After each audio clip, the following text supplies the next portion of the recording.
everyone, Kashivika Shimbungu here and welcome to my YouTube channel. To all my subscribers, welcome back.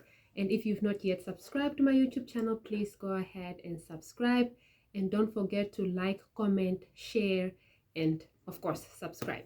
So today we are talking about my experience, one of my experiences living here in Finland. There are lots of experiences that I'm hopefully going to be sharing on this platform, but today I am going to be talking about theft in Finland. You might have heard that Finland is ranked the happiest country in the world.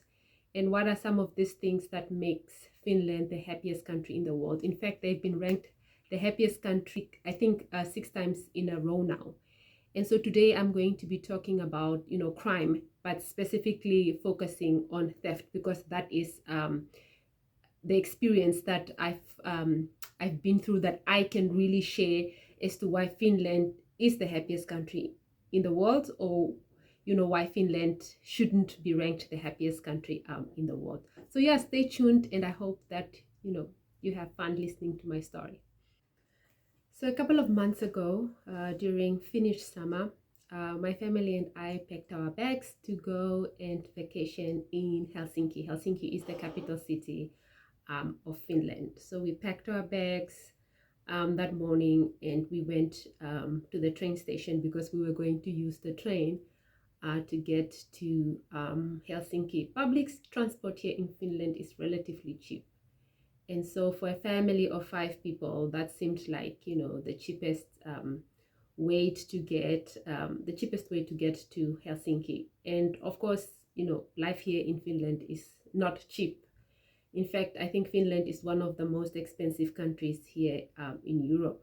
But, the economy of Finland, the government of Finland tries to not make life for its citizens burdensome by providing a lot of benefits like unemployment benefits, child support.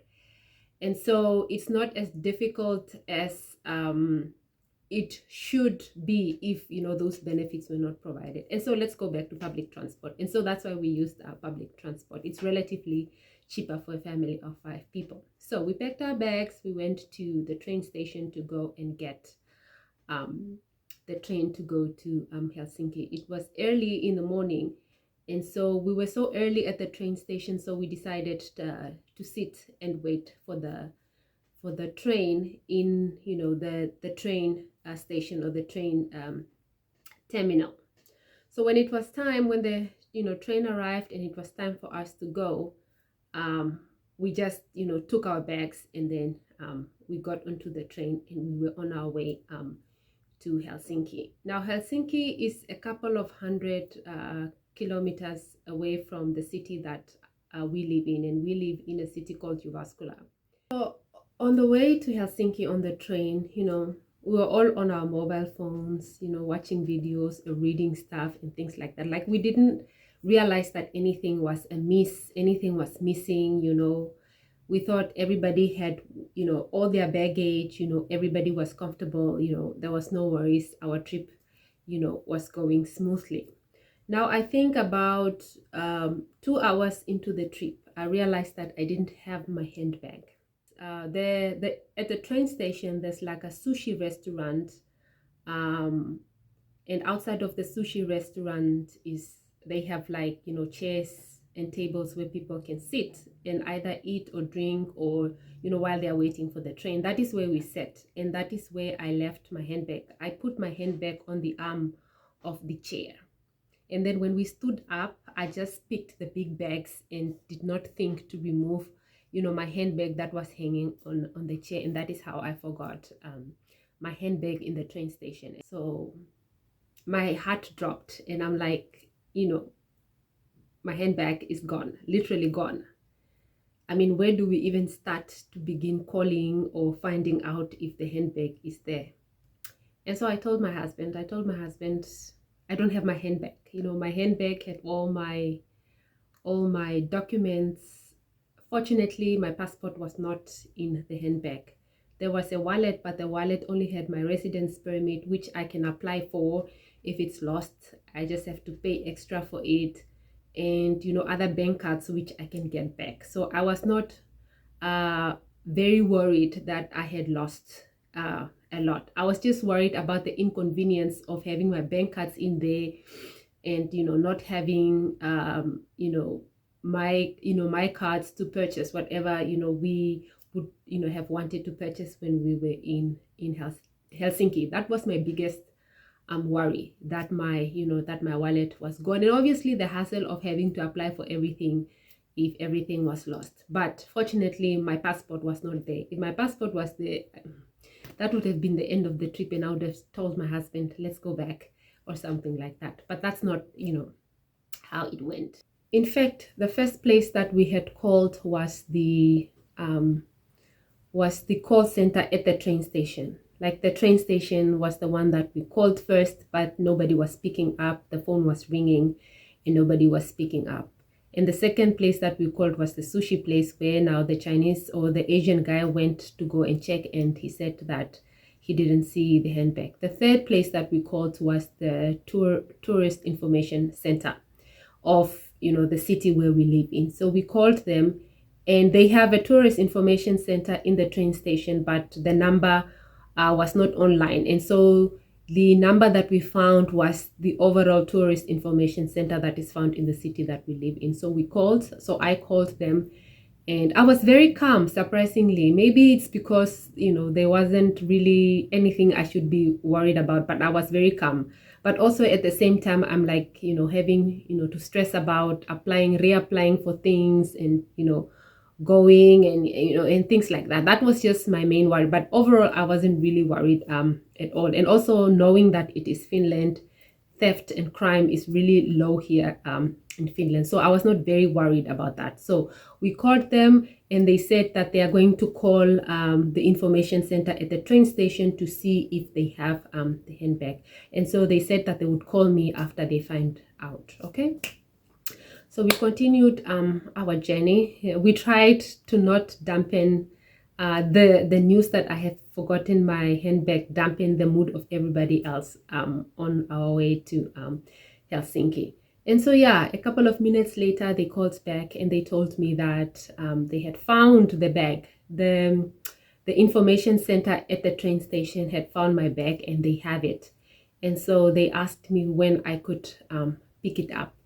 And so I said that I would pick it up like 5 days later, because that's when our trip, we were going to come back from our trip, from our Helsinki trip.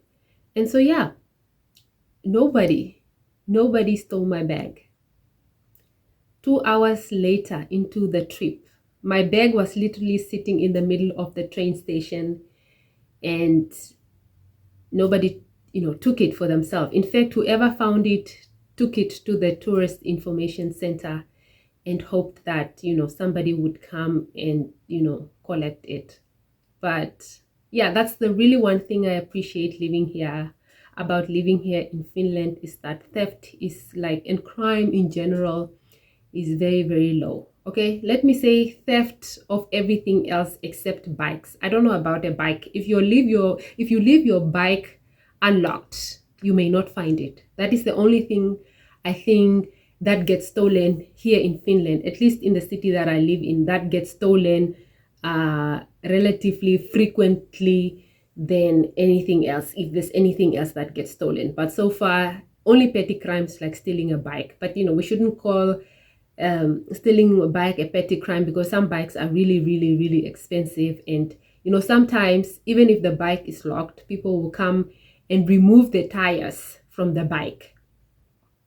This is how people love biking here in Jyväskylä. They will remove the tires of the bike even if the bike is locked. So yeah, that is my experience about theft here in Finland. I mean, I've gone running by myself in the woods, and yeah, this I can testify that when it comes to crime, Finland has very, very low crime rates, and that contributes to why Finland is the happiest country in the world, among other things. I mean, when they look at the parameters that they use to rank countries happiness, I think crime and theft and all those things, and poverty and corruption, those are some of the things that they look at. And really, for Finland, crime and theft is not really something that, you know, anybody should worry about. And that's, you know, what I appreciate about living here in Finland.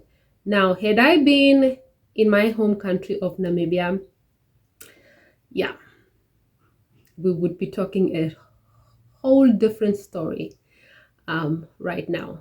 And obviously, you know, it would be unfair to be comparing Finland to Namibia, because, you know, Namibia is a developing country and Finland is a developed country.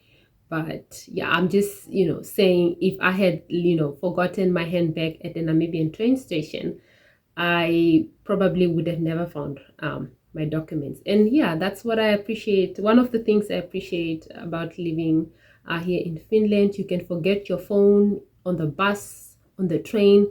They will give it to the, you know, the responsible people, and you can go and look for it in the lost and found, or you can call them and somebody will have found it, and yeah, will have taken it to the relevant people so that you can find it. So yeah, I hope you enjoyed listening to my story, and thank you for listening.